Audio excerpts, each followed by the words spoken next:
Bonjour à tous et bienvenue ici à la cantine numérique de Nantes pour ce deuxième jour du Startup Weekend à Nantes.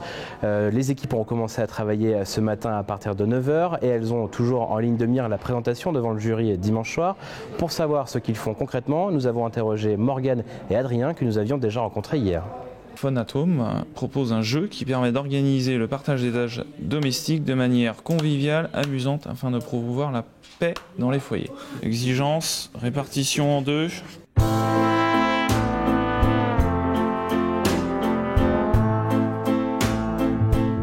On propose un jeu qui va permettre de mieux organiser les tâches ménagères afin de rétablir la paix dans les foyers, quoi. Je participe plutôt à comprendre justement quelles sont nos cibles, définir finalement la proposition de valeur spécifique à chaque cible et puis après à travailler justement sur comment on va les toucher, etc.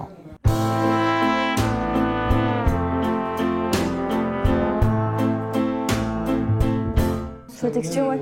Ok, d'accord, donc je pars sur cette base-là. Ça, c'est quoi? Ça, c'était un essai au niveau des griffonnages, tout ça, c'était juste un truc comme ça. Je me suis intégrée à une équipe qui travaille sur le savoir-faire d'antan.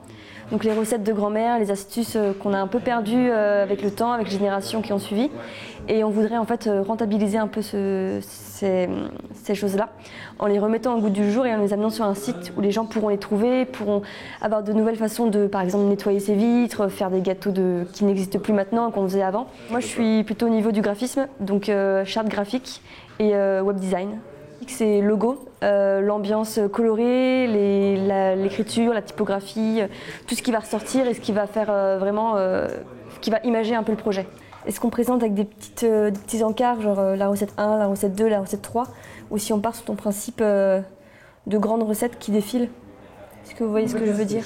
Ça répond déjà pas mal à ce que je voulais voir, des choses que je connais pas du tout, comme le business plan, comme le marketing, que j'avais pas vraiment entendu parler en cours ou dans la vie réelle. Et là déjà, j'écoute tout ce qui se passe et je comprends déjà un peu mieux comment se lance une start-up, qu'est-ce qu'il faut penser. Il n'y a pas que le côté web design, que le côté développement. Et déjà, ça m'apporte pas mal de réponses à ce que je voulais.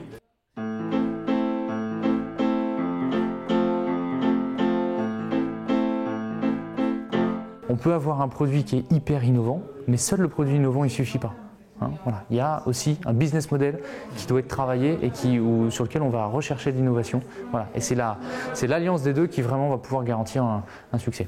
Alors concrètement, je vais voir chacune de ces équipes, voilà, je les interroge sur leurs projets, sur leurs produits, et puis on travaille sur leur business model pour voir comment on peut allier l'innovation du produit avec l'innovation de business model. Voilà, je leur donne quelques outils, quelques bonnes pratiques.